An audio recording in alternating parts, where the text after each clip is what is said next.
presentation of HBO Sports, celebrating 20 years of World Championship Boxing. Some boxers wait an entire career for that one great chance, while others fight in search of their one great challenge. Every so often, both dreams are realized, but rarely are they fulfilled for two fighters on the very same night. At 147 pounds, Buddy McGirt is the WBC welterweight champion. At 140 pounds, Pernell Whitaker is the IBF junior welterweight champion. Pound for pound, they are two of boxing's best. Tonight, they face each other in the biggest tests of their respective careers.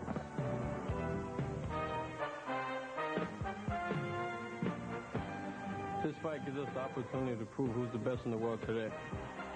His professional career has spanned 11 years, 62 fights.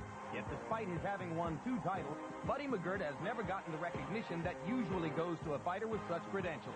Tonight, he gets his chance. In all my years of fighting, this is the challenge I've been waiting for, a chance to fight for the welterweight title of the world. And what better place than Madison Square Garden? First, he won the lightweight championship. Then, he won the junior welterweight title. And while Pernell Whitaker has accomplished so much, he has seldom been fully tested. So tonight, Pernell Whitaker looks not only for a third title, but also for the challenge he's been waiting for. For one, it's the chance. For the other, the challenge. For both, the championship. Buddy McGirt against Pernell Whitaker for the welterweight championship of the world.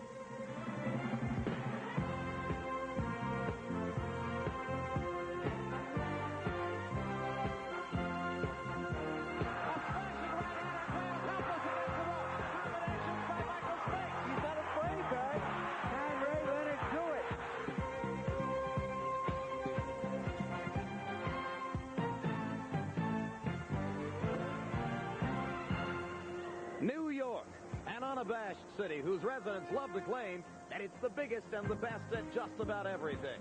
An appropriate setting for one of the premier boxing matchups of the year. Tonight, we're bringing you back live for the second time in a month to Madison Square Garden to bring you the WBC Welterweight Championship of the World as Buddy McGirt defends his title against junior welterweight champion, moving up in weight again, Pernell Whitaker. 1 month ago, we had a near sellout crowd in Madison Square Garden for Riddick Bowe's one-round destruction of Michael Dokes in a heavyweight championship fight. Tonight, despite worrisome advanced sales, a lot of late ticket buyers have shown up to again produce a respectable New York boxing crowd for one of the biggest fights of the year. Hello again, everybody. I'm Jim Lampley. A month ago, it was Bowe's one-round whack-out of Michael Dokes.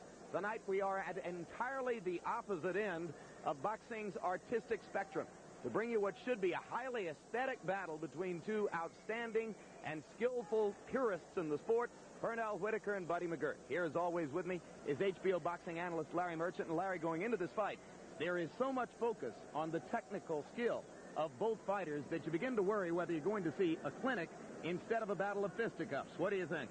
Well, one thing I'm very certain of, Jim, and that's that I'm not going to get blood sprayed on my shirt as we did in the last fight when James Toney butchered Iran Barkley. But we will get sprayed on a lot of sweat. I do think a fight will break out.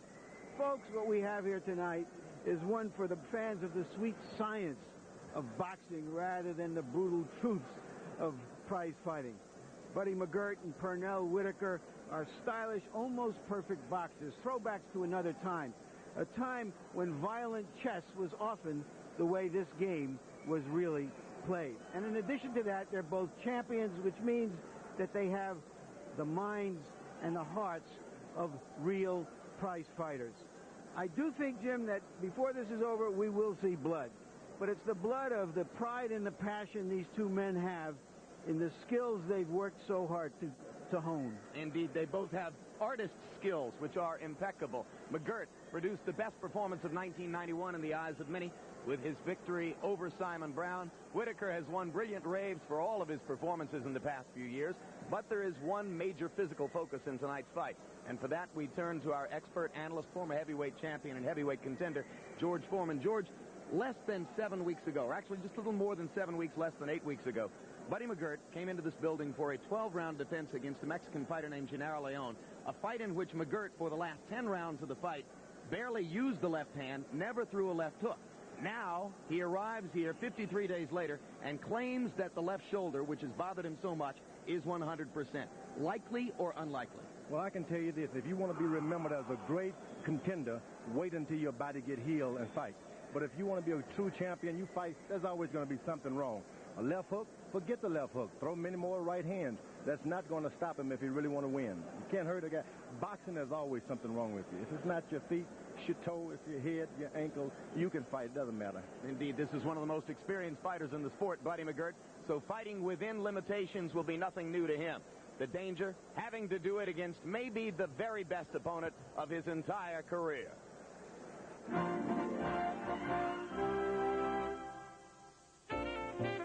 Most fighters start out at seedy club gyms. James Buddy McGirt was no different. But there is a difference now between McGirt and other champions. He never left. From this simple gym in Jersey City, McGirt has become a fixture on the New York boxing scene. Working out of the same squalor as his predecessors, Buddy has styled himself like fighters from the distant past. I just want to fight and go home. That's it. That's all I want to do. I don't want to sit in the ring and stand in the ring for an hour, jump on top of the ropes, grab the microphone and say hello to everybody. No, thank you. Have a good day, but gotta go. Where Buddy often goes is to his manager Al Serto's tailor shop. There, Serto gathers some of the old New York area fighters, like Jersey Joe Walcott, like Joey Giardello, and Mustafa Hamsho, to talk boxing. What we basically do is start an argument between the old fighters, you know, and then they say how they would have fought this one and the move they would have made. You take all that and you just put it in your mind and you remember it. What Buddy also remembers are his past injuries. Fighting Meldrick Taylor with his junior welterweight title on the line. Buddy was saddled with an ear infection and lost the fight and the title. In the third round against Jose Bermudez, McGirt tore his left bicep in a performance the old-time fighters would have been proud of, but he won the decision with some slick defense. And in his last fight against Gennaro Leon, McGirt's chronic tendonitis in his left shoulder flared up. Don't be afraid to use the left hand. You can use it. With just one arm, he barely won. McGirt's lesson from the old masters included determination.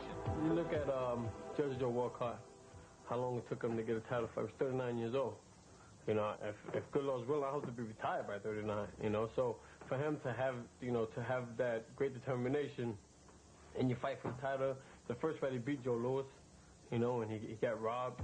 Tonight, McGirt will need some old-fashioned tenacity. This bout comes just 7 weeks after the Leon fight. Precious little time for shoulder rehabilitation. I would have liked to have more time to work with Buddy to deal with his pain and inflammation myself and progress him slowly with the exercises. But we had to get sport-specific and work on functional exercises right from the get-go. In combination with his regular boxing training, Buddy spends more than 2 hours per day on a crash course to get his shoulder back to 100%. The strength has returned, but his confidence hasn't. As of the 23rd, he still hasn't thrown his hook in sparring yet, but he's throwing it against a bag, and we do a lot of stimulation with the medicine ball, where he comes across his body and he gets the impact. So if he had to fight today, he might just throw the hook and it'd be great, or he'd be, because he hasn't practiced it, he might have a little deficit there. Buddy McGirt's left was instrumental the night he won the title from Simon Brown. He needs it back now against Whitaker. It's like a case of knowing the opening's there and you could throw the punch, but I didn't throw the punch. You know, just a case of just letting it get stronger each day. So if I throw it, I could be breaking it down one notch. Whereas if I don't, it'll build up one notch. And then, you know, it's like a domino effect. So it goes up each day. And then come March 6th, when I see the opening, I'm going to let it go. Buddy McGirt's appreciation for boxing history tells him to shrug off a sore shoulder. Tonight's chance is too fleeting. Fighting to be called the pound-for-pound best in the world. Fighting in Madison Square Garden. That's something that can never be taken away once you step into the ring. You know, you just go down there and in history books with those great fighters that's fighting there. You know, you always dream of fighting in the Garden, fighting a main event, and fight on HBO there. So everything just falling in place at the same time. To keep his precious title, he must fight past his pain. Recent history says Buddy McGirt needs to be the complete warrior he once was in order to be victorious tonight. We bring you back live to Madison Square Garden on the Great White Way. Minutes away from the start of the bout between WBC World Welterweight Champion and the man who will try to take that title from him tonight, Pernell Whitaker. Now, the feature piece on McGirt that you just saw was shot and completed several days ago. During that same time frame, the New York State Athletic Commission commissioned a doctor to examine McGirt's left arm and see if, in fact, he's physically ready for tonight's fight. Earlier tonight, Larry Merchant asked the doctor what he found in that examination. Well, I examined Buddy McGirt approximately 10 days ago and last evening. His examination is normal. Currently, he has a full range of motion that's painless, and his strength is adequate. I do not anticipate any problems in terms of his fighting. Is your medical judgment the same thing as an athletic judgment that he can use it? Well, medically, he can use it. His athletic ability is up to him. So that question remains about McGirt. Meanwhile, for Whitaker, tonight represents another step toward a mark in the history of the sport of boxing. Tonight, Pernell Whitaker will try to become only the fourth fighter in the history of the sport to have won the lightweight title at one stage of his career and then go on to win the welterweight title 12 pounds up the road. There are the names of the others who have done it, and they are legendary names. Barney Ross in 1935, Henry Armstrong in 1938, Roberto Duran in 1980. George Foreman, the big question for Whitaker is weight. He moves up again, second time in less than a year, this time from 140 to 147. McGirt is seen by everybody as the bigger man, and one of the older adages in boxing is the good big man will beat the good smaller man. Does it apply here? I don't think so, but it's nice to see someone's moving up in weight. There are no banana split jokes. Right? No banana split jokes. But I can tell you this, the weight won't bother. If he physically and mentally knows that he can do it, there's nothing that can stop him. Probably the other guys lost trying because they just weren't the better boxer. Of course, you want to pay attention to semantics here because, as I said, the rule is a good big man will beat a good little man. But in the case of Pernell Whitaker, Larry Merchant, many people would say you're not talking about a good littler man. You're talking about a great littler man, one of the greater fighters in history. Does his name belong in the same breath with Barney Ross and Henry Armstrong and Roberto Duran? Well, certainly we're going to start to find out tonight. I mean, that is the question. What happens if it's a great little man against the good big man? And in all the fights we cover of Pernell Whitaker, I find the spirit of charity rising in me. Every time I give his opponent a round, nobody ever gets a fight from him, for goodness sakes. But there's the history. Many, many outstanding lightweights have tried to move up to welterweight and failed. You saw the graphic before. In the 55 years since the great Henry Armstrong went from lightweight champion to welterweight champion, only one fighter has done it, and that was the great Roberto Duran. So we have to ask ourselves, Jim, has Pernell Whitaker, like his stablemates Meldrick Taylor and Evander Holyfield, reached beyond where his natural body weight is into a land that he really can't handle? It's been smooth sailing for him up to now, though. Pernell Whitaker, gifted almost beyond comparison in the sport of boxing, with an Olympic gold medal, 2 world championships already in his career. Tonight he tries to take another step in history.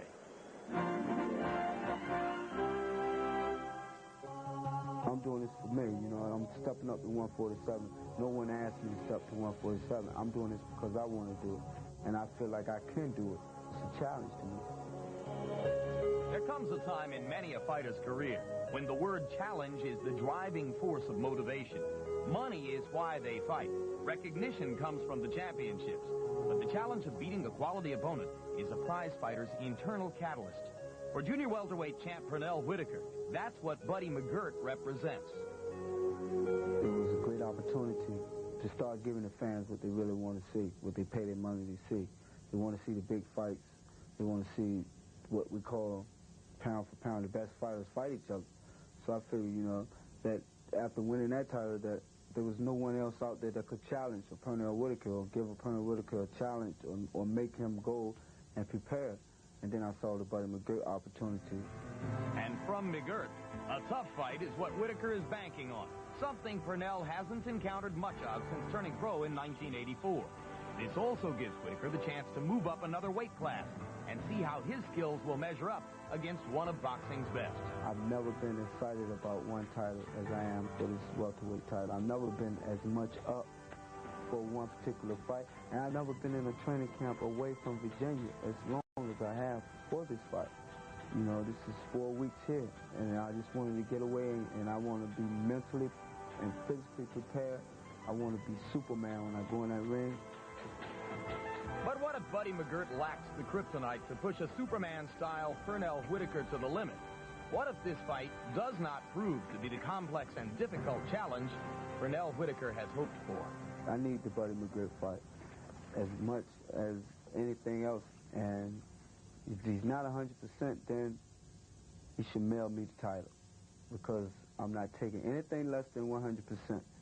I'm not giving him no excuses about any shoulder problems or any arm problems. I want him to bring his best and have his best with him, because I'm going to be at it, and I'm going to see what he has. So many fighters are satisfied to parade their laurels, expecting the boxing public to applaud any and all victories. But true champions continue to take risks. They're willing to fail and willing to challenge the best. Pernell Whitaker has never been afraid, never even allowed an opponent to give him reason to be. Always, and it really hurts me, and it really upsets me when I always had to try to prove myself. And every fight I had, you know, it was whether I can take the big punch. I was always the underdog. Zuma Nelson's supposed to be in the test.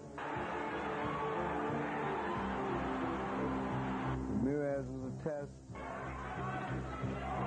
Howley was a test. Some thought Nazario would be a test. Anthony Baby Jones, was he a test? Diaz, Paez, Harold Brazier, Rafael Pineda, all of them opponents who never really tested Pernell Whitaker. Maybe then a victory over McGirt will finally give Pernell the respect he craves and greater rewards down the road, something past opponents haven't been able to provide. In the meantime, the man they call Sweet Pea goes about his business as he's done for nearly a decade now, waiting and hoping for that one signature opponent to challenge his ring artistry. It has been a career pursued at the highest levels of the sport for a long, long time. Lou Duva, Cutman, Ace Murata, coming out in front of the almost always indescribably calm Pernell Whitaker. There is maybe not another fighter in the sport who is so comfortable with his position as a world champion and so expects to succeed as Pernell Whitaker, who will always tell you before every fight that he's about to fight the greatest fight of his life. Never anything other than supremely confident. And Jim, we just learned minutes ago that Pernell Whitaker has a deal to fight Julio Cesar Chavez before the end of the year, win or lose tonight. And further, Lou Duva has confirmed that Whitaker does not know yet about the deal. They don't want him thinking about the fight. They don't want him letting down or getting overexcited, because it's something he's wanted for a long time. They certainly wouldn't tell him, because the deal is win or lose, and it could have interfered with his incentive for winning tonight's fight. There's the record: 31 wins, 1 loss, that against Jose Luis Ramirez in Paris, in a fight in which Pernell injured his hand and couldn't throw power punches in the latter rounds. He later avenged that defeat with a near whitewash decision over Ramirez in his hometown of Norfolk, Virginia. Trying to join Ross, Armstrong, and Duran as lightweight champions to win the welterweight title. And there is the champion, and this crowd will be a Buddy McGirt crowd tonight. It is the 26th time in McGirt's 63-fight career that he has fought in Madison Square Garden or one of its subsidiaries, the Paramount Theater and the Felt Forum. No other fighter wears the New York banner so indelibly and with so much crowd support as Buddy McGirt. The question about this fighter is this: is he merely a brilliant studio musician or a wonderful character actor, or can he make that leap to being a soloist and a leading man? Does he have the dream, the imagination to want to really be in the big time and to let it all go to make it happen? Preceded into the ring by his outspoken manager and trainer Al Certo, who has been at war with boxing authorities for years over what he sees as the failure of the sport to give Buddy McGirt the kinds of opportunities he should have had. Get out of the way, get out of the way. When he won a title and then eventually lost it to McGirt Taylor, it took him 19 fights thereafter to get another title shot. And Certo complains, perhaps with justification, that few other fighters would have been shut out for that long. Or had the persistence to go through it. There is the record: 59 wins, 2 losses, 1 loss to Frankie Warren, the other to McGirt Taylor, as we said, and there is a common thread there, Larry Merchant. Both of them trained by Georgie Benton, as is Pernell Whitaker. And as we look at Buddy McGirt being examined by referee Larry Hazard, and there's a story there that we'll tell you in a few seconds, we go to the tail of the tape. Whitaker weighing in at 146 1/4 for this, only his second fight as a welterweight. The first one lasted less than 2 minutes, and it was a first-round knockout for Pernell. You can see a small reach advantage for McGirt. On paper, they are just about the same size, but Buddy McGirt presents the bigger picture in the ring. Punch that numbers, Larry. Here's a profile about how these fighters fight, how active they are, and as you can see, Pernell Whitaker, much more the active fighter, and George Benton, his trainer, believes he has to stay active to throw McGirt out of a rhythm he likes to get into. Jabs, Whitaker throws more of them, but McGirt's is probably heavier. Rules of the bout now from our unofficial ringside scorer, Harold Letterman. James Buddy McGirt and Pernell Whitaker will box tonight using a combination of the rules of the World Boxing Council and the New York State Athletic Commission. 12 rounds. The standing 8 count is in effect. No 3 knockdown rule. You cannot be saved by the bell in any round, including the last. The doctor or the referee can stop the fight. And in case a cut is caused by an accidental headbutt, and that cut causes the fight to be stopped, we go to the scorecards after 3 rounds have been completed. Before that, it's a technical draw. Jim? And to enforce the rules, an eccentric decision by New York State Commissioner Randy Gordon, who chose New Jersey State Commissioner Larry Hazard to referee the bout, even though Hazard hasn't refereed a professional fight for 8 years. Earlier tonight, our Larry Merchant asked Randy Gordon why he made the unexpected choice of Larry Hazard as the ref. On the surface, Larry, right, he hasn't refereed in 8 years. But the man has been working out every single day. It's not like he became a helicopter pilot or a NASCAR racer. He's been out there every single day running 3 to 8 miles. Every day when he leaves his office in Trenton, New Jersey, he stops in the gyms. He moves around with the kids. He's at ringside virtually every night of the week. The man, I thought, was the finest referee of all time. When you see him, you're going to think he's never been away one day.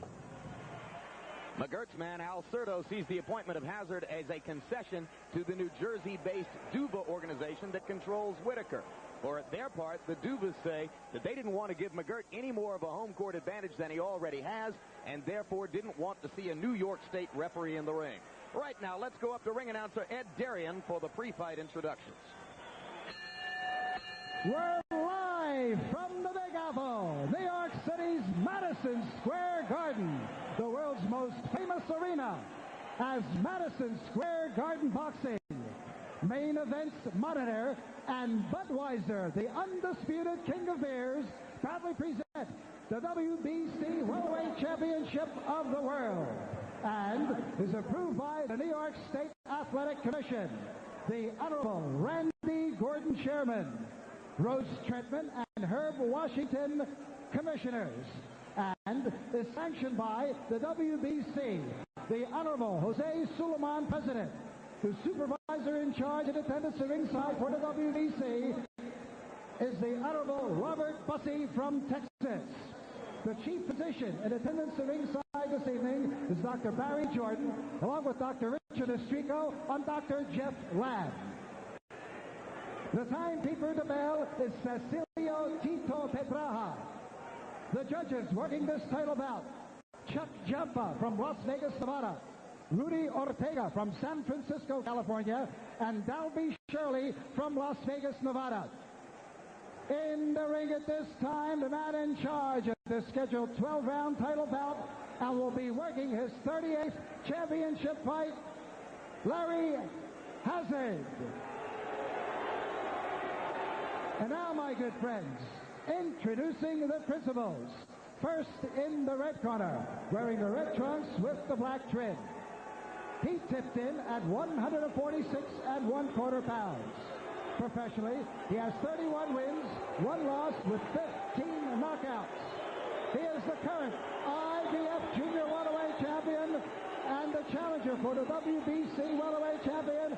Here is, from Norfolk, Virginia, Pernell, Sweet Pea Whitaker. And his opponent in the blue corner, wearing the blue trunks with the white trim. He weighed in at an even 147 pounds. Professionally, this young man has 59 wins, 2 losses, 1 draw, with 44 knockouts.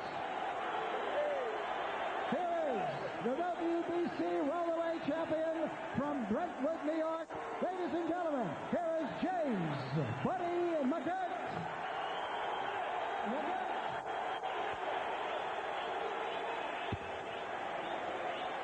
Okay, fellas, I've already gone over the rules with you.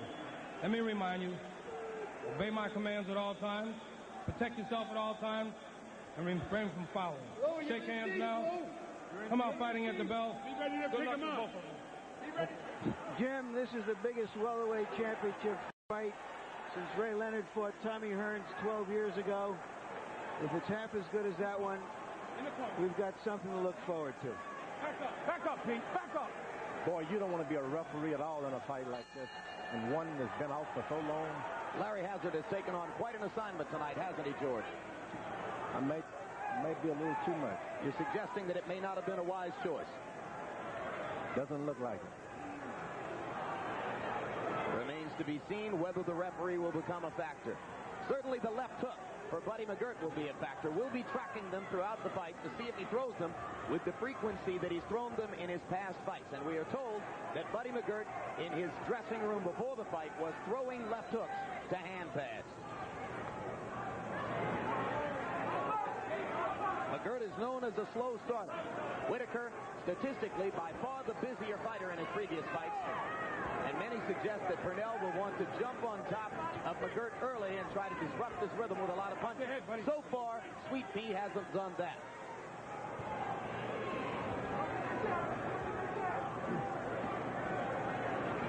Sweet Pea has already started to hit on the left arm of McGirt.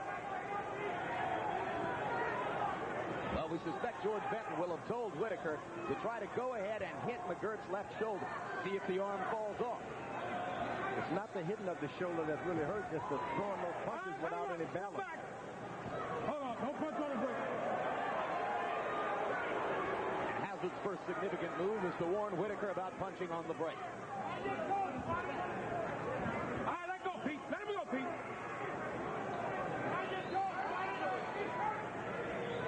One thing Hazard brings to the job is a booming voice. That's right, and he has some demand.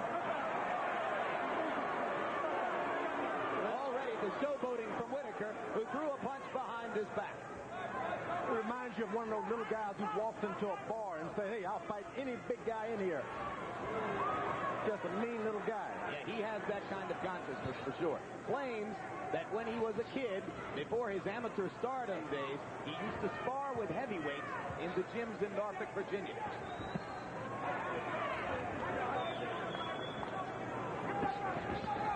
This is the 6th time in Buddy McGirt's career that he has been in the ring with a southpaw. Actually, the 7th time. He's fought 6 previous southpaws and has knocked out 5 of them.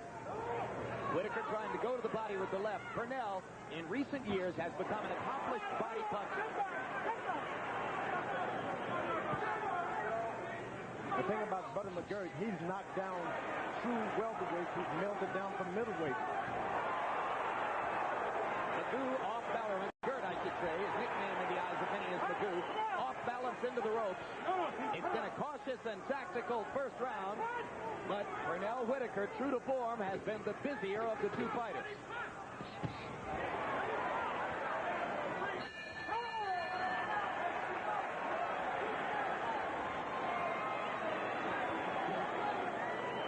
Don't give no rounds. Don't give no rounds.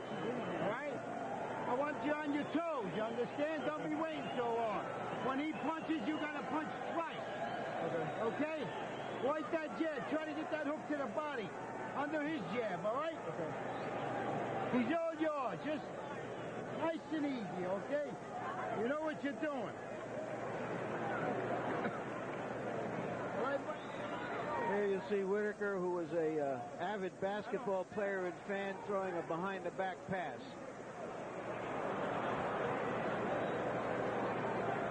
It's a mean thing to do. Pernell shot free throws at a halftime of a Knicks game 2 nights ago to help promote this bout. And true to form, was bragging outrageously about his free throw shooting skill the day after.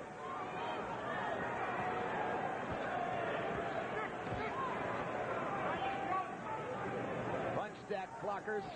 Logan Hobson and Bob Canobio tell us that Buddy McGirt has not yet thrown a left hook. But he landed the right hand over the top and now tries to follow up. And Pernell Whitaker ties him up inside. Pernell knows a lot of tricks in there, George. And he's going to need a lot of tricks with such a strong opponent of that nature. And the first trick he shouldn't be pulling is trying to be such an aggressor so early. Body shot by McGirt. And now a right hand over the top. Buddy McGirt, much more aggressive in the first minute of round 2. There's a solid left hand by Pernell Whitaker. And that stops McGirt in his tracks for the moment. Right hand by McGirt landed. If they trade power shots, that will operate to McGirt's advantage. The bad thing about McGirt's right hands he's landed, he's not having to search for them. Pernell Whitaker's bringing it right to him. It's like, hit me again. Again, the left hand lands for Whitaker. All right, push your way out. Push your way out. Pull his arm out. Pull it out. Let him go, Pete. Keep gripping that. Another right hand over the top by McGirt. 2 in a row. And you're right, George. Whitaker seems to be an easier target for McGirt than he has been for most of his previous opponents. When you're fighting a bigger man, he's supposed to search for you. You're not supposed to go searching for him. Body shot by Whitaker. Drives McGirt back into the ropes. Buddy trying to go over and under with the right hand. Still no left hooks from Buddy McGirt. He loves to finish his combinations with them. He does not yet seem confident about throwing one. And as I said earlier, hey, you're a boxer. Right hands are just as effective as left hooks. Why worry about a left hook? Trading shots inside again. And for now, it appears that Pernell Whitaker is going to get hit in this fight more than perhaps in any previous bout.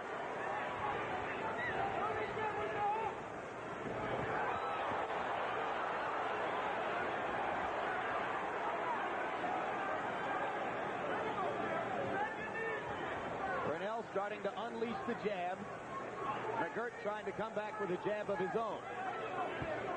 Not as crisp, it seems, early as he was with the jab in his brilliant performance against Simon Brown, November of 1991. Crowd chanting, Buddy, Buddy, Buddy. Whitaker steps up the aggression in return.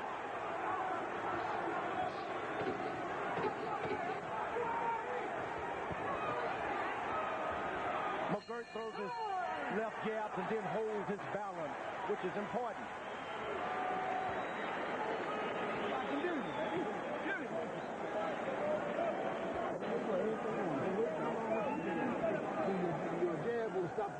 from firing it. You understand? You can't get the right hand to go as long as you're jabbing at it. Because your jab is in his way, right? Now listen, when you throw your left cross, lean out, so you don't run into his right hand. You got me? Because he's firing it with every damn thing on it. Now you're looking real good. You keep that jab going. And look, now when you got close here, you're looking punches. Finish off with the jab. Swallow the water. Close up those legs a little bit. Get on your toes. All right? And don't forget the feint. Slide. Come on. As don't let him take any place. George Benton was a little concerned about the right hands that Pernell Whitaker is catching, which is certainly uncharacteristic for him. But at the same time, Pernell Whitaker probably won those first 2 rounds. So we're going to have to find out if McGirt is going to be more aggressive. Now McGirt is doing something wise. He's landed a few heavy right hands. Now he's moving around, making the guy come to him. When you're fighting a Whitaker, you try to win the fight on points. Forget about knocking him out. These are 2 of the best slip and counter punchers in the game today. If both are aggressive, both ought to be able to score with counter punching. There's the left hand for Whitaker. Leaping in behind the left. And McGirt is fighting the kind of fight that Pernell Whitaker should be fighting. Okay, quick, clean. Go put it.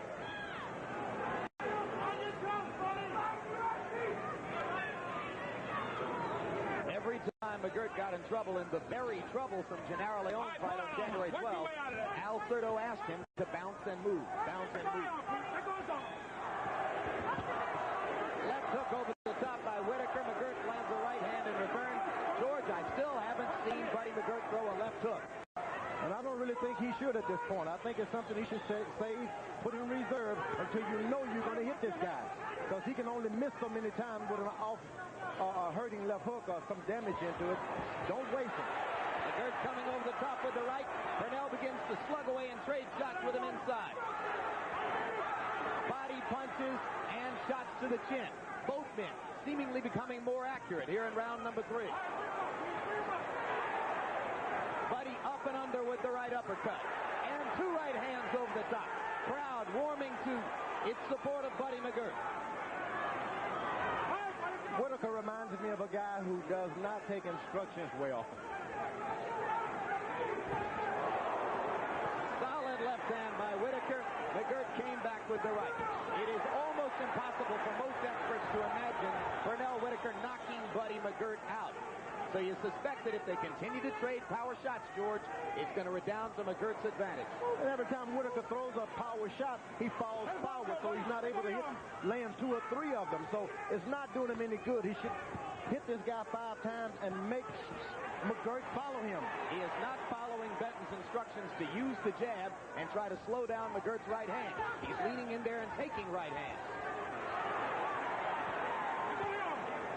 Boy, this is world-class stuff, guys. You just don't see much of this feinting, jabbing, hooking. Smash. It's just wonderful stuff. It's better than you could have imagined. If this is chess, boy, it is violent chess. 2 brilliant boxers showing you how it is supposed to be done. And McGirt did exactly what he had to do in that round. He got more aggressive. Okay. Now, listen. Now, that's it. Keep your head right close to him when you're on the inside, right? And get them hands off, right? That's the way there. Short punches around here. Now, look, keep your jab going. Now, look, keep your jab going. The jab is working to do it. Now, look, don't back up so much. You understand? Don't back up so much. Here you're watching the almost lost art of in-your-face, close-quarter boxing. McGirt looking to throw the right hand, has not yet thrown that left hook with any bad intentions on it. Seconds out. Seconds out. Stay there, baby. Stay there. Round 4 begins in Madison Square Garden. Buddy McGirt, the Blue Trunks, defending his WBC World Welterweight Championship against IBF Junior Welterweight Champion Pernell Whitaker. Harold Letterman, how do you have the fight scored 2-3 rounds? Larry, 2 rounds to 1, 29-28, Pernell beat Whitaker. I think Whitaker's winning the fight on a clean punching. In the third round, Buddy McGirt came back and outpunched him with right hand, so I gave the third round to Buddy McGirt, but I thought Whitaker certainly landed the cleaner shots in the first 2. And after having been told by his trainer George Benton to jab more, Pernell Whitaker threw only 22 jabs out of 80 total punches in round number 3. Now in round 4, they are once again body to body, slipping and countering each other in a brilliant display of boxing.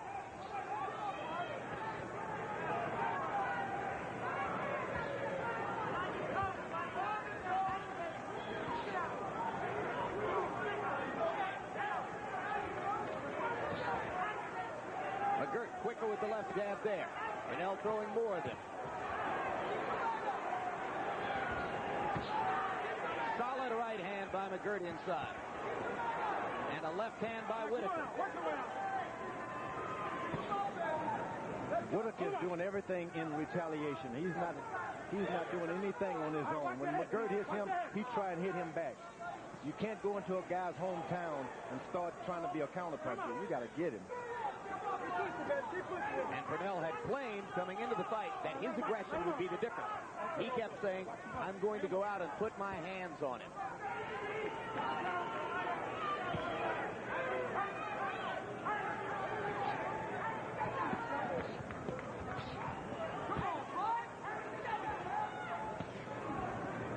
Whitaker, you're not seeing much upper body movement at all. Standing with his head straight up, hoping he slips a punch. Rare for him because in the past he has been brilliant at standing in front of his opponent and slipping away. But give credit to Buddy McGirt for accurate punching. He is landing that right hand with continuous precision.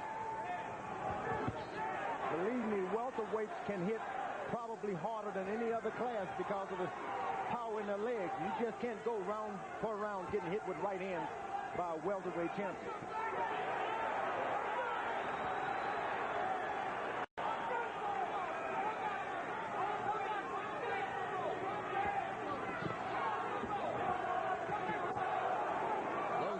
Of round number 4. Another tactical masterpiece. Buddy McGirt seemingly beginning to assume control of the battle here. Right hand by McGirt. One of the better punches in the fight so far. And another. A big round for Buddy McGirt. Boy, you told him. Look to TVKO next Saturday night for a special evening of boxing featuring World Light Flyweight Championship between title holders Michael Carbajal and Humberto Gonzalez, both of them champions. And the undercard is highlighted by 1992 Olympic gold medalist Oscar De La Hoya of East Los Angeles. Contact your local cable operator for details. Trying to rough you up on the inside. He's got nothing else to offer. You understand? Stop loading up. Just do what you do best, you understand? Get your punches off, feint them into position, you feint, throw the jab, you feint with a jab, throw a right hand. Okay? Keep moving that in, keep moving that in. And don't punch from too far away, right? Be close when you punch, you understand? Okay, over the top, over the top. Over the top, over the top.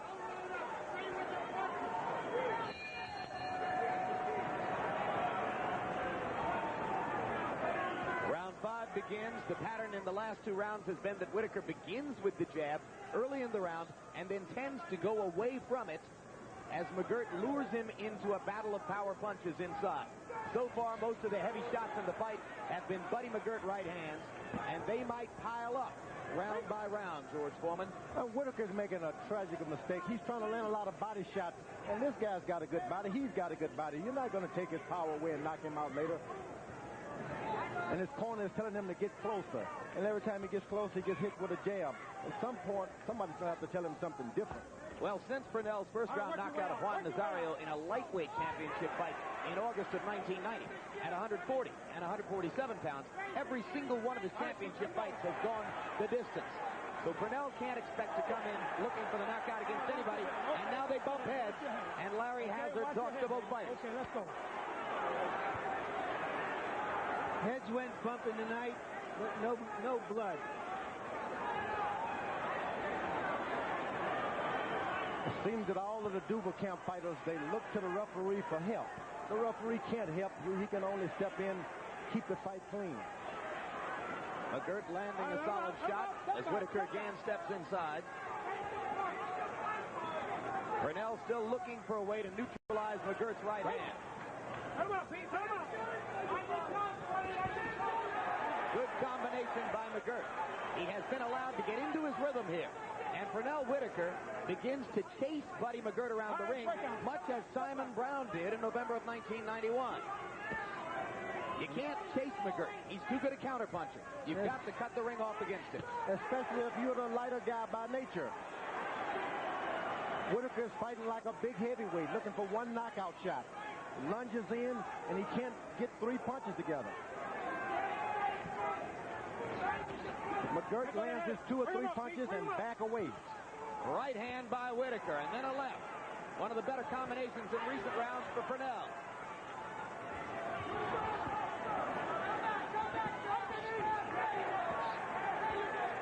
Fast hands by Buddy McGirt.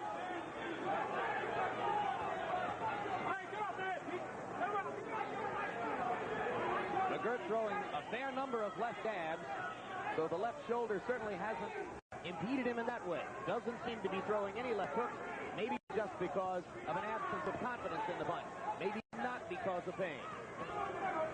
McGirt is determined every time Whitaker misses him, throw a shot anyway, which is a good tactic. Good and body he backs away. Good body shots by McGirt, followed by a right hand. Pernell tries to do the same and takes another right hand for his trouble. Well, I said earlier, Jim, that it took the spirit of charity offered for me to give Pernell Whitaker's opponents a round. I'm not having any such trouble tonight. Keep stabbing him with that left cross in the belly. Now, listen, every chance you get, I want you to stab him in the belly with that left cross. Because he's getting tired as hell. Can't you feel it? All right, now listen, do not get careless. I want you to continue jabbing, everything off the jab, right? Don't punch from too far away. Let that jab be your guidance stick. Let the jab be your ruler, you know. Every time we see you go to the body, we can see it on the outside. He's trying to double up, understand? You got to go to that body on the inside. But jab your way in. When you get close, All right, let's take a look at a statistical comparison of the number of times, according to our punch-out numbers, that Buddy McGirt has thrown the left tonight, as opposed to in previous fights. And there you see it. 112 left hands so far through 5 rounds here, 164 against Ponce, and only 116 against Brown. So he's not that far off of his previous statistical profile. Most of them are jabs, but they certainly haven't been ineffective. Whitaker's corner has told him to keep landing body punches. The guy's getting tired. Well, after 12 rounds, you got to land some points. You just can't go for the weakening of the body. And there's Whitaker scoring inside. Accurate uppercuts, and the jab, and the left hand. Suddenly, Pernell Whitaker seizes command in round number 6.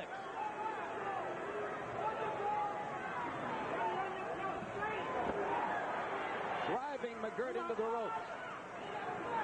Maybe those body punches will do him some good, George. No, at this point, he's trying to cruise and take him a little rest.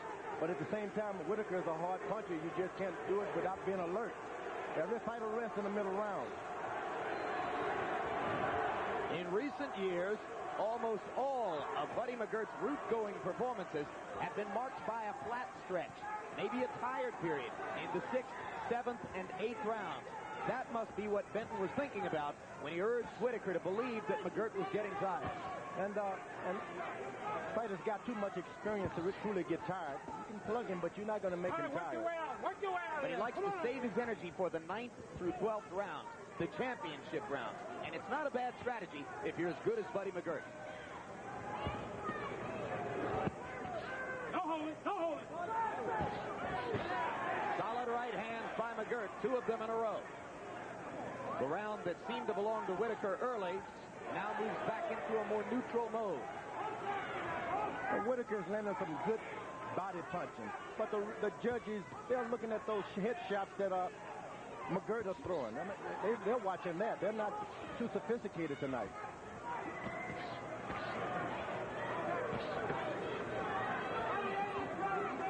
Pull out, buddy. Pull All three judges from the state of Nevada. Well, two from Nevada and one from California, but they are West Coast judges in effect. So we're not looking at New York scoring per se.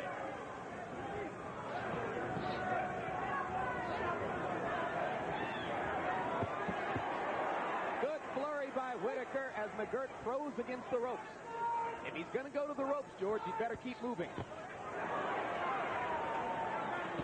The average fighter is hardly ever told to just stay alert. You got a half hour, 40 minutes out there. Stay alert.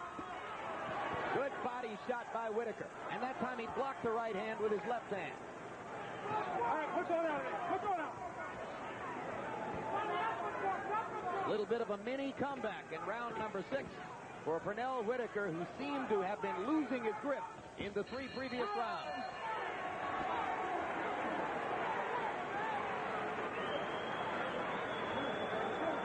That's the boxing, baby. That's the boxing. Now listen, you're handling them like a chair. When you get close, keep your hands free and go to work. Dead weight. Dead weight. Because this guy's tired as hell now, see what I mean? But you got to keep hustling. But throw dead weight. So that's it. Hold your gas.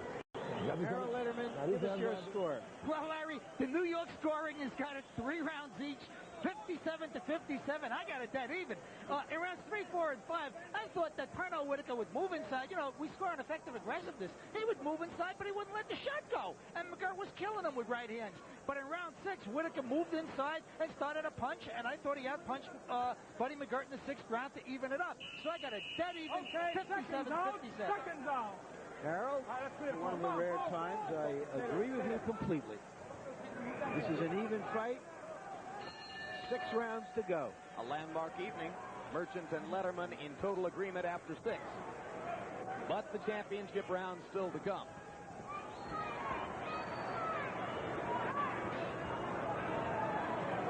Now, this is the area of the fight in which McGirt traditionally runs into his little Sargasso Sea. And let's see if Whitaker will try to step up the business in rounds 7 and 8 to take advantage of that trend. There's a left hand over the top that landed solidly. Maybe the best weapon of the night for Whitaker has been left hand leads over the top, George. And for the first time, McGirt is trying to retaliate by coming forward to pay Whitaker back, which is what should have been happening from the beginning. For Pernell. Now, hit him 2 or 3 times and step back. Make him come to you. Watch your head. Watch your head. Pernell Whitaker tapping the left side of his head to show Larry Hazard where he thinks Buddy McGirt is butting him.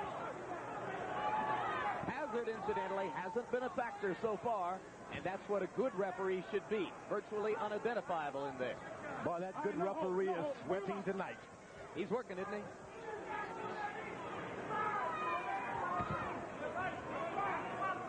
Too many days being a commissioner.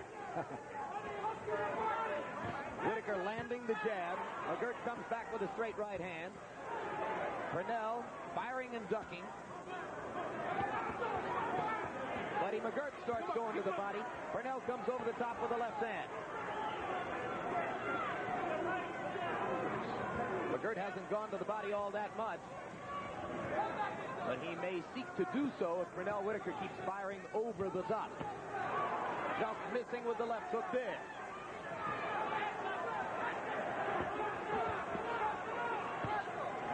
Pernell becoming increasingly accurate with the jab, George. And he's starting to take control of the fight by making McGirt come to him.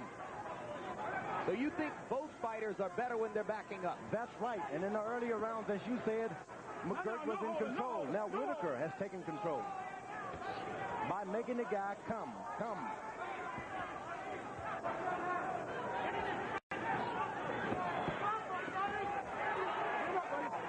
That was Buddy McGirt's best left hook that just landed. You're right. He threw the left hook with abandon there. Let's see if he keeps doing it. Whitaker again over the top with the straight left hand.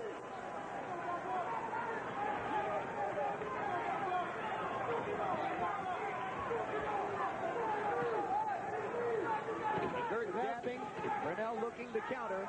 Without that left hook working all the time for him. McGirt is like a cowboy with a three-shooter. But his manager, Al Certo, was quoted as saying, a one-handed Buddy McGirt can beat a three-handed Pernell Whitaker. Which may not be all that surprising. I'm not sure what Pernell would do with the third hand. You got to stop, stand your ground, and use the jab when he fires, make it miss, then fight. You know what I mean? Open up, because he's carrying you a little too fast now. And he'll start hitting you, because you're moving too much. You stand your ground. Because see, this guy, he's bully whooping you now. He don't want to fight inside so much. When he walks in, Here you see Whitaker on the attack early in the round. Later in the round, it was McGirt on the attack and Whitaker countering straight over the top. Classic textbook stuff. George Foreman, I saw you shaking your head as George Benton told Whitaker to stand his ground. Not at all. He's been most effective by backing up, counterpunching. So why on earth would Benton be telling him to stand his ground? Evidently, he thinks he can get a knockout. But it's not going to happen in that fashion. Doesn't seem likely. We'll see if Pernell listens to him or chooses to do something else. For the moment, he's not backing up. Let go of that head. Leave the head alone.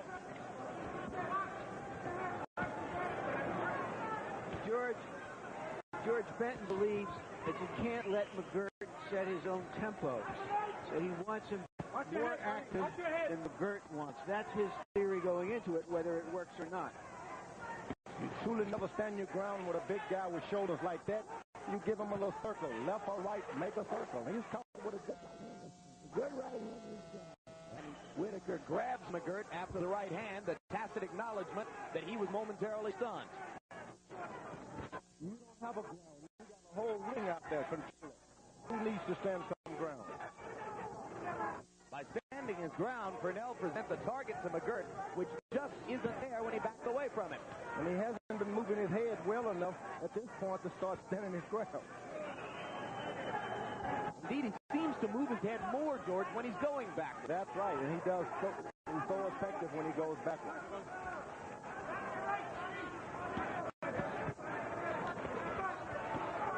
Left hand over the top again by Whitaker. He's landed two of them in the last 30 seconds or so.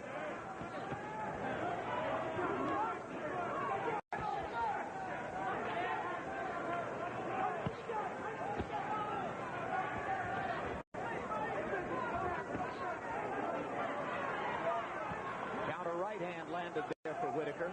Both fighters slowing the pace just a little bit in round number 8. Whitaker is more at ease with this tapping around because he's fought with bigger guys. He's never fought them, but he's fought them. So you take it out of a sparring session and turn it into a fight. That's what McGirt has to do. He's got to fight. Don't start sparring with this guy. There's a solid right cross from McGirt. Whitaker stands in there. Pernell's only been knocked down twice in his career at 135 pounds by Raphael Williams and Roger Mayweather. McGirt has only been knocked down once, and that was by the exceptionally heavy-handed Tony Balthazar. And then only after he'd been thumbed in the eye. Great straight left hand for Whitaker. Stuns McGirt. Whitaker's got bravery like a matador. He'll stand in there and try to throw you. Another left hand, which really hurt McGirt. And a counter shot for Whitaker as McGirt was throwing the right. Pernell is beginning to time Buddy's right pretty doggone well, as he shows you with another counter left there.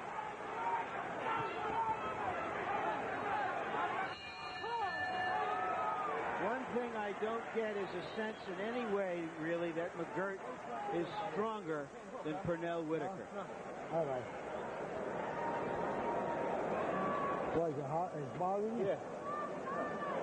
You got to try to do something, kid. What's up, baby? You understand? Your punches are coming out too slow. Your punches are coming out round.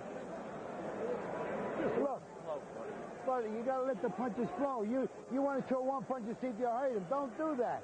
You're going to blow the title on yourself. Give me. Give me the hook, man. Give me that mouth. Turn, don't take no shots. Move that head, baby. Your jab is working beautiful. Your body, just keep doing what you're doing. So you can't find you when you're moving that head. Don't stand straight all the time. Just keep giving them little movements, right? Okay. Seconds out. Okay, seconds out. Seconds out. Stay there, Pete. Stay right there. Stay right there. Very often, boxers are thought to be not tough people. Pernell Whitaker is tough people. Amen.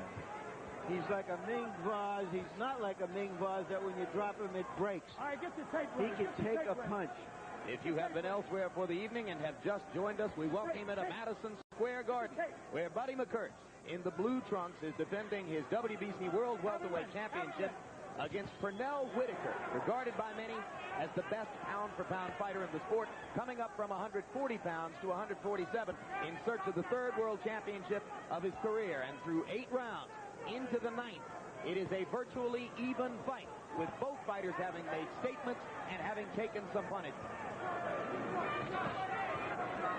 To show you the difference in the strength, Larry, when McGirt hits Pernell Whitaker, whole body shakes. Whitaker has to throw an accurate shot right on the spot to make McGirt move at all. Now Larry Hazzard warns Buddy McGirt for an obviously low blow.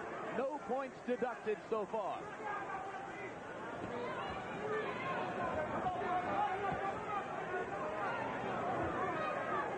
Between rounds, Alcerto was asking his Buddy McGirt if the left shoulder was bothering him. Maybe Certo wants to see more left hooks. McGirt threw one to good effect a round ago. Work your way out. Go home. Let him go. But the very fact that you can remember that punch suggests that he's not throwing enough of it. He's definitely having some left arm problems, but it shouldn't bother him. He's been effective with a right hand anyway. A straight left hand by Whitaker pounded McGirt on the nose and stopped him in his tracks. Now McGirt comes through with the first solid right of the 9th round. And another solid right. And now Buddy McGirt's juices start to flow again with a minute to go in the 9th. And the crowd wakes up. Very soon we'll hear the chants of Buddy, Buddy, Buddy. New Yorkers rooting for the man who has fought in this building 26 times.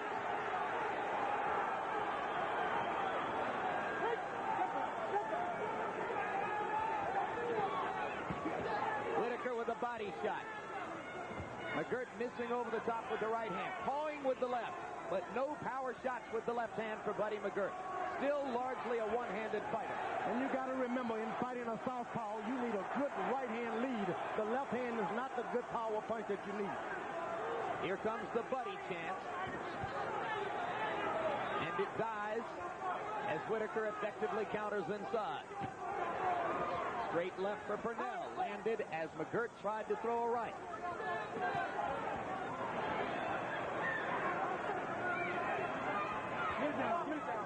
The suspense builds in Madison Square Garden. Right hand by Pernell Whitaker. And another, George. 3 left hands in the last 10 seconds of the round. Okay, better on. Better. You got to work the jab, though, buddy, and you got to try to punch a little straighter with that right hand, okay? Okay. Okay, baby? Okay. You're doing the best you could. Hold it, Take a deep breath. Come on. Deep breath. Give him some more water. Buddy, just do a little more fainting, all right? You got to punch a little bit more with the jab. You got to work the jab, buddy. You have to. Okay. Don't just walk Harold in. Letterman, And don't look at your 9 watch. rounds. How do you have it? Larry, 6 rounds to 3, 87-84. Pernell beat Whitaker. I think Pernell's starting to take charge of this fight in the last 4 rounds. He's just, he throws the right jab and lands the solid left hand. It's the combinations that are winning it for him, and I don't think McGirt's landing enough right hands to offset what Whitaker's doing. Pernell Whitaker based on the clean, effective punching. I have Whitaker ahead, but just by 5 rounds to 4. Well, you saw the ice bag on Buddy McGirt's left shoulder between rounds. The obvious indication that the shoulder is bothering him more than he had said it would coming into the fight. And you heard Alcerto telling Buddy, you've got to throw the jab. You've got to, even if you don't want to. McGirt just kind of shook his head. Whitaker starting to pick up the pace with a stinging left jab at this right jab. Left hand over the top again by Whitaker. Pernell, sensing that McGirt might not be physically 100%, tries to move in for the kill. Not a knockout kind of a kill, a scorecard clinching kind of a kill. Which is important, especially when you're fighting a guy like McGirt who can really punch. Straight lefts, landing over and over now for Whitaker. The last 30 seconds of round 9, the first 30 seconds of round 10. Wait, step back, step back.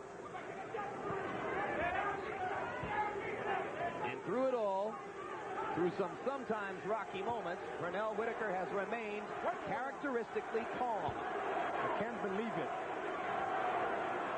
Crowd tries to lift McGirt. Whitaker peers in, looking for another chance to throw the straight left. McGirt lands a right hand as Pernell backs away. All right, come on, push your way out of there. Push your way out.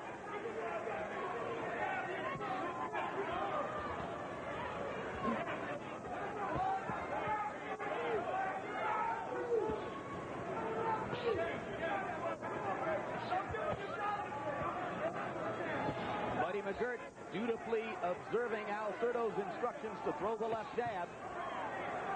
But they are not solid jabs. And Pernell Whitaker moves forward now. McGirt's having problems now. He's trying to match speed with a guy who's much quicker. It should never have come to that. Should have stayed with just some aggressive here and there, some aggressiveness here and there, but don't try to be much quicker than Pernell Whitaker. It can't be. So with only one hand available to throw power shots, George, what can Buddy do to turn the tide again? Well, he should stay close and just start landing punches, try to win every round. Maybe that right hand will help.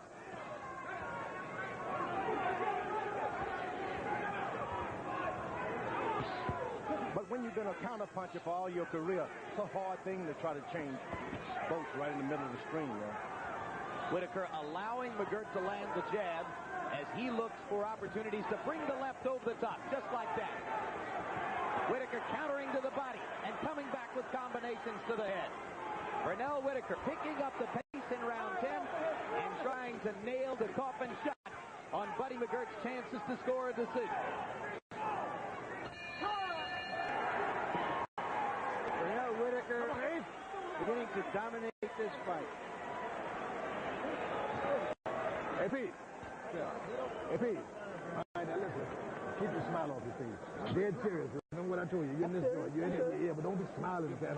Like a master out there, baby. 2 rounds, he's desperate now. Stay that way. He's desperate now, right? Now listen, the guy's trying to go for broke. Just keep doing what you're doing. Be careful. Don't take no unnecessary chances. Don't get cute. Keep on boxing the hell out of it. No. All right, give me your leg. Do the best you could out there, champ, all right? Try to throw your punch straight with the right hand. Don't look at the work. Do the best you could, Over the champ. top. You know what that means? That means he doesn't have much left. It means he may be losing his title in 2 more rounds. He has to do something big and dramatic very quickly, Buddy McGirt, or else he's an ex-champion. And you saw the lopsided punch stat numbers for round number 10, overwhelmingly in Whitaker's favor. Now we move into round 11. Both of these fighters well-versed in the art of going the full distance, going 12 rounds. Buddy McGirt has had 20 fights in his career that have gone 10 rounds or longer. Pernell Whitaker goes the distance in just about every championship fight.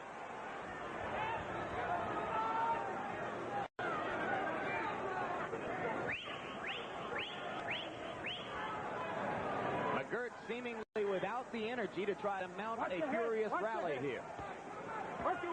Or perhaps looking for a one-punch shot to stun Whitaker and try to turn the tide all at once.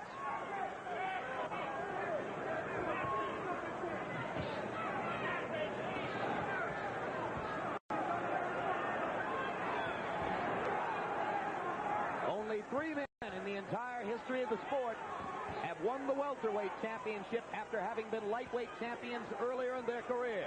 Henry Armstrong, Barney Ross, and Roberto Duran. Whitaker tries to add his name to that short list tonight. Right hand lands for McGirt. Best punch of the round for Buddy. 1.5 minutes to go in the 11th. The worst thing that could happen to Whitaker is start to get a little overconfident here.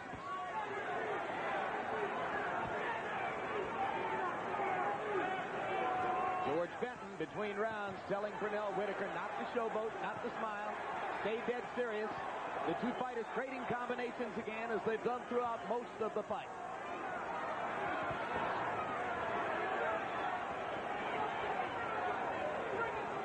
the architect of the only two previous victories over McGirt. One by Freddie Pendleton and one by Meldrick Taylor. Will the pattern hold? Will trainer George Benton once again be McGirt's nemesis? Buddy trying to come on with the right hand. Crowd trying to lift their home favorite again. Right hand lands solidly. Madison Square Garden fans on their feet to root for Buddy. Whitaker tries to come back with the left. Good straight right hand again. Buddy McGirt has unleashed the right hand in round 11. And there it is again. Whitaker follows with a left. The two fighters trading power shots at the peak of round 11.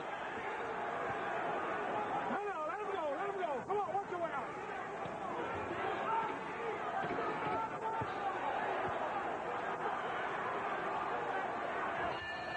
Buddy McGirt is a thoroughbred. They're in the stretch, and he's making one more run. Okay, now listen. Now listen, that's what I want you to do. Now the guy's going to be trying to bomb you with the right hand now. You understand? Now listen. Stay, now you got stay up close. But go up behind your jab, see? Because he's trying to bomb you out. When you get close, just use it. Yeah. Same thing. Shoot that right hand straight as a nail. Come here. Give me water. All right, now stay up close. But walk up behind the jab.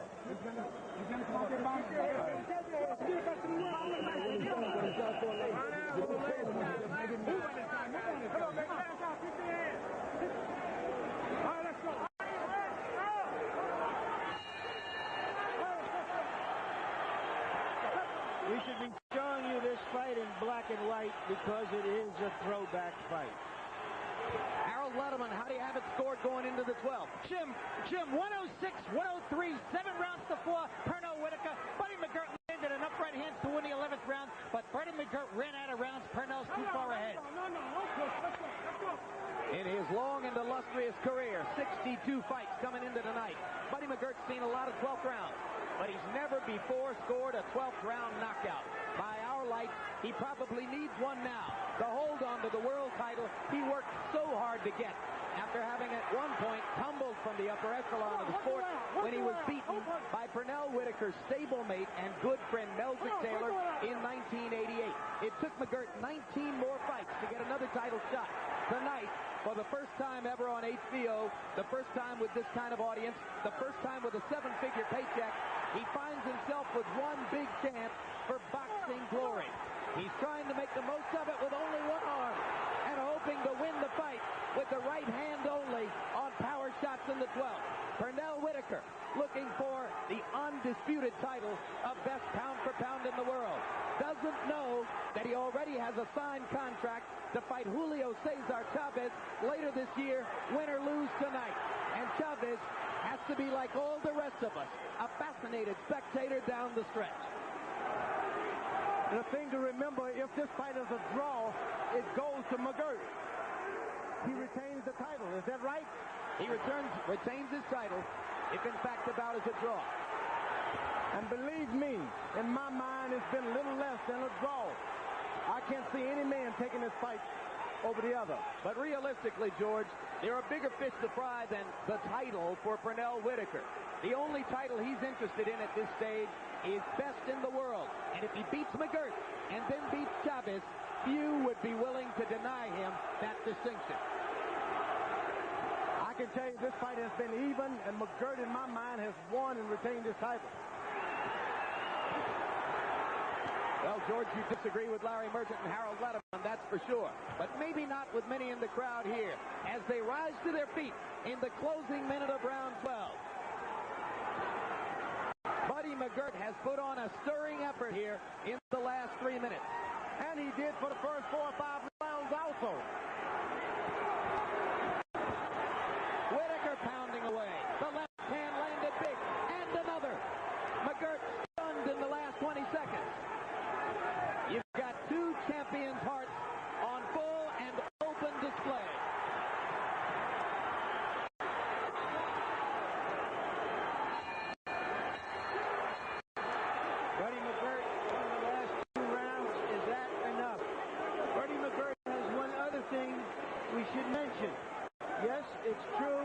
There's a Lou Duba's going nuts. Larry Hazard making his toughest move of the evening, prevents Duba from attacking the people in McGirt's corner. And the two fighters placidly parade around the ring, arm in arm, while their managers try to get at each other. Okay, good job. Good job. Pernell Whitaker does have a contract to fight the great Julio Cesar Chavez before the end of the year. What we haven't mentioned is that Buddy McGirt has a return match contract with Pernell Whitaker. That doesn't mean the next fight, but he does have a return match clause. But you pointed out, Larry Merchant, that McGirt, surely in the eyes of most here, won the last 2 rounds. If the fight was close, that could turn it in his favor. The judges, 2 from Nevada, 1 from California, none from New York. In fact, the only New York licensed judge scoring the bout here tonight is our own Harold Letterman. And his scorecard doesn't count. So let's start with final punch stat numbers and take a look at the statistical profile of the bout, according to Logan Hobson and Bob Canobio, who count the punches. And there you have it. Whitaker landing more by almost 100. Whitaker landing at a higher percentage. But McGirt, with the right hand, surely landed the heavier blows. It's been a great fight. Seldom I start to rock and roll in my seat. For welterweights, George, you were rocking and rolling for those 147-pounders, my man. I love it. Whitaker's so brave. Ring announcer Ed Darian examining the scorecards as he gets ready to reveal the result to us.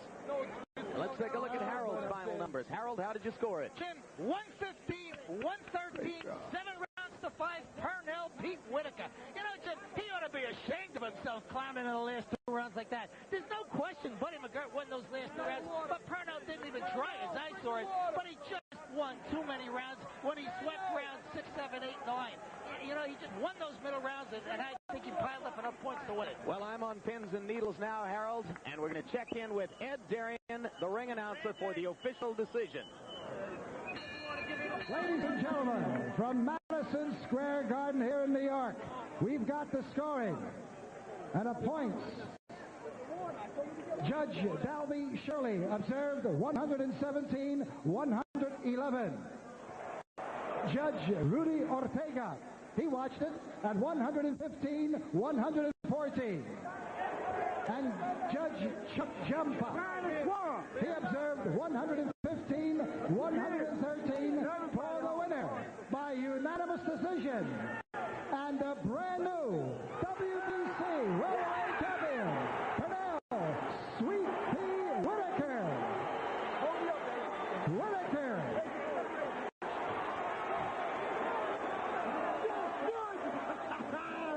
So Pernell Whitaker, world champion at 135 pounds, world champion at 140, comes into Buddy McGirt's home court, Madison Square Garden in New York, and joins Barney Ross, Henry Armstrong, and Roberto Duran as the only 4 men in the history of the sport ever to have won the World Lightweight Championship and then later in their careers gone 12 pounds up the road to win the welterweight title.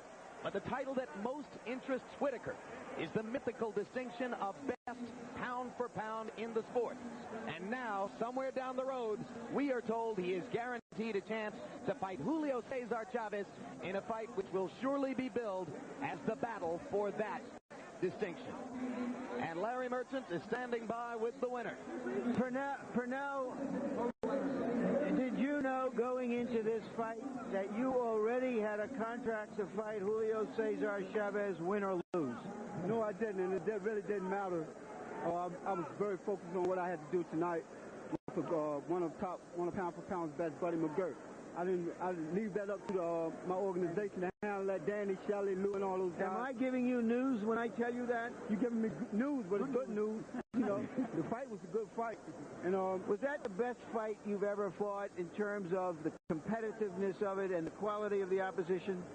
I would say yes, but I want to ask you what you think. How would you answer that question? I want to question you this time. What you think, Larry? 2 terrific fighters. You won the fight. He was fighting with about an arm and 3/4. Did you know that I said I wanted no excuses. You're right. Did you know and realize early on that he wasn't using his left hook? No, I didn't really pay it any mind. Like I said, when I walked in this ring tonight, I didn't want any excuses. When I win, I wanted to win. If he had won, then we would have never heard about the left shoulder. But it was fine. I was fine. I was just at my best. He hit you with a lot of right hands. Did you get hurt at all? Not at all. Not at all, Larry. And that's just why some of the critics. I can be hit, but I'm a great defensive fighter. I don't get hit as often.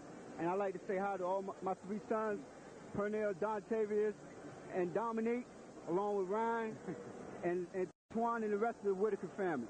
You've joined Roberto Duran, Henry Armstrong, Barney Ross as the only fighters ever to win the lightweight and welterweight divisions. Do you have a sense of the historical importance of what you've done?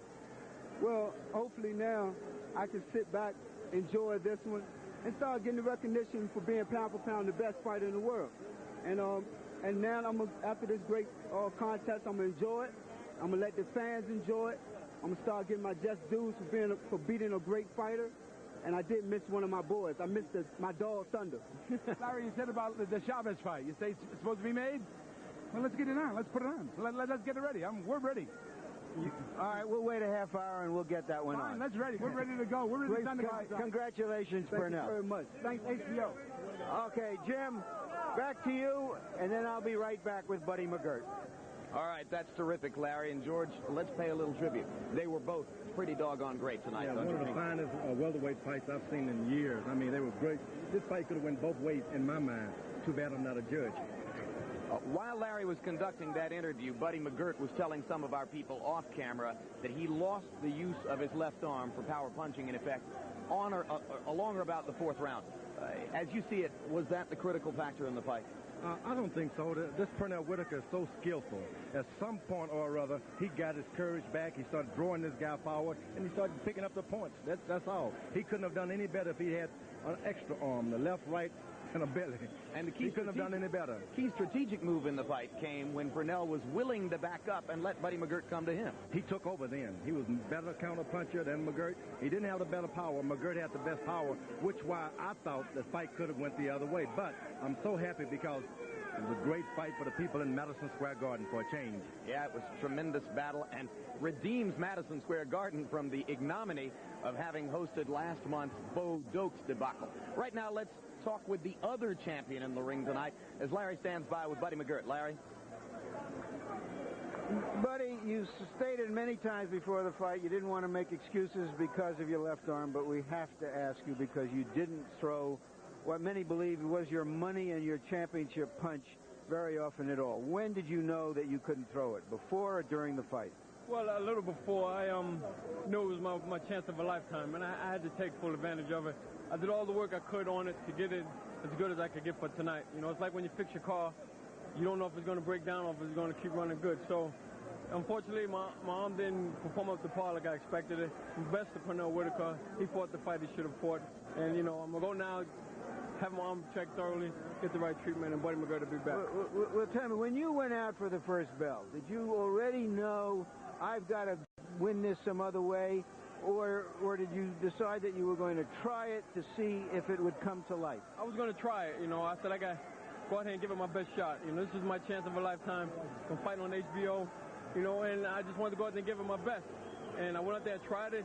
It didn't compute once. I tried it again and again and again. But like I said, you know, my hat's off to Pernell Whitaker. He deserves it. He's a good champion. Would you do that all? I mean, in effect, you were putting your welterweight championship in jeopardy for this opportunity and for $1 million. Would you do the same thing if you had it to do all over again? Well, sometimes you have to do what you don't want to do to get what you want in life. And I took a chance, you know, and messed up. But like I said, I'll be back. Tell us about Pernell Whitaker. You fought a lot of top fighters. How is he to fight? He's good. He's not as, you know, he's a good boxer, but I don't think that he's good as they build him up to be, you know what I mean? There was times I was catching him with jabs, you know, with a half left arm, you know, as I imagine. But, you know, he did what he had to do. He got the job done, and that's the best I can say. All right, two quick questions. You do have a rematch clause with him, as I understand it. How soon do you think you could get back in the ring with him? I want to go now, I get my arm checked thoroughly, I get the proper rest for it, and then after that, I'll take it from there. Pernell Whitaker apparently is going to fight Julio Cesar Chavez before the end of the year. How do you see that fight? It's a toss-up. It's hard to really say. Okay. Thank you very much. Thank you. And we enjoyed having you. Jim? All right, thanks a lot, Larry. Pretty classy. Our first chance to televise a Buddy McGirt fight, and I kind of wish we had had some other chances before now because he was just terrific. George, now we look ahead to Julio Cesar Chavez versus Pernell Whitaker down the line, a fight that so many in the sport are so anxious to see. Chavez is a relentless body puncher with a granite chin. Pernell is a great defender, great counter puncher, obviously with a pretty good chin of his own. Who should be favored? Hey, this Julio Cesar Chavez is one of the greatest fighters I've ever seen in the ring. But Pernell Whitaker, he's got some skills. I don't think we've seen even the best of him yet. And after Pernell took as many punches as he took tonight from Buddy McGirt, we will see contact in a Chavez-Whitaker fight. It will not be the paint job that a lot of people might have suspected, right? Believe me, it was probably one of the most equally matched fights of the century. All right, let's turn our attention momentarily to another subject. The New York State Athletic Commission earlier this week began an investigation into the fight which took place a month ago here on the undercard of the Bodok's Heavyweight Championship fight. A fight in which Ray Mercer had only to defeat journeyman Jesse Ferguson to nail down a 7-figure date with Bo. Ferguson dominated the fight and won an easy decision. But there is a rumor going around, now being investigated by the New York State Commission, that during the course of the bout and during the course of many conversations that took place between the two fighters in the bout, Ray Mercer offered a bribe to Jesse Ferguson to fall down and give him the fight. The commission has been looking at an HBO tape of the fight, not aired, to see what happened. Here's what Randy Gordon said to Larry Merchant about it. It's in the hands of the New York State Police right now, the Special Investigations Unit, with the Manhattan District Attorney in conjunction with the New York State Athletic Commission. The investigation is on. Worst case scenario, you find out that there was some discussion during the fight about money. What happens then? I can't even discuss any of that. Right now, all those agencies that I talked about, they have it. They're looking into it. The investigation is on. But the investigation has just begun. Who knows how long it will take the New York State Athletic Commission to sort out all the mysteries involved in that one. Surely you'll be reading a great deal more about it, and we'll tell you all about it when it is concluded. Larry Merchant, your last comments on one of the great welterweight title fights it would ever be our privilege to see. It was an awfully good fight. Too bad that Buddy McGirt wasn't at full strength to defend his championship. My thoughts at the moment are about Georgie Benton, oddly enough, Pernell Whitaker's trainer. Custom auto created in Mike Tyson, his ultimate creation.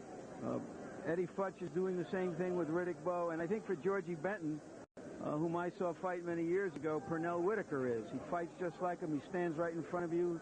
He ducks most punches, and he's right there to fire back. He's a terrific fighter, and before the end of this year, we're going to find out whether he is a great all-time kind of fighter. He did what he had to do in the other man's backyard and the other man's title against the bigger man, and I think it did turn out to be a great little man against a good bigger man. Indeed. Well, we'll have a final comment on boxing and what happened here tonight in just a few moments. But first, let's turn our attention elsewhere to some upcoming entertainment programming in the next month here on HBO. Coming on the HBO original movie. Hell, I speak bullshit. I picked it up my first day in New York. James Garner is F. Ross Johnson. He wants to buy out RJR Nabisco. What? Based on a true story about the lowdown on high finance. $2.5 billion. $17 billion. $20 billion. In the 80s, Wall Street had fun at your expense. Join HBO for the last laugh. I gotta get out of this town. Barbarians at the Gate. Premieres Saturday, March 20th. Hi, folks. I'm Dennis Miller. And, you know, on my past HBO specials, I've told you jokes about Ronald Reagan. 77 at the end of this next term? 77? And he has access to the button? You know, my grandfather's 77. We won't let him use the remote control for the TV set. All right? And I've told you jokes about George Bush. We have a new president now, George Bush. I find Bush an interesting dichotomy in that he is anti-abortion and yet pro-death penalty. guess it's all in the timing, huh, George? Hey, that was easy. The Republicans are the ideological equivalents of Sardi's caricatures. And now we have a Democratic administration. Can I be as funny about Bill Clinton? That's HBO Comedy Hour. Dennis Miller, live from Washington, D.C. They shoot HBO specials, don't they? Saturday, March 27th, only on HBO. Tune in and see if it's still possible for an American political humorist to be funny après quail. Both of those programs within the next month here on HBO, and of course we'll keep you posted as to the next edition of HBO's World Championship Boxing somewhere down the road. Tonight, here in Madison Square Garden, in a bout greatly anticipated by boxing fans and insiders, Pernell Whitaker got a unanimous decision victory in a very difficult fight against WBC welterweight titleist Buddy McGirt to take the title, the third title of Pernell's illustrious career. Coming up immediately following tonight's coverage of World Championship Boxing, on the East Coast, stay tuned for Conflicts of Interest. On the West Coast, we'll present White Men Can't Jump. And look to TVKO next Saturday night for a special evening of boxing. World Light Flyweight Championship battle between title holders Michael Carbajal and Humberto Gonzalez, with an undercard highlighted by 1992 Olympic gold medalist Oscar De La Hoya. Contact your local cable operator for details. So now for Larry Merchant, George Foreman, and Harold Letterman, I'm Jim Lampley, saying so long from Madison Square Garden.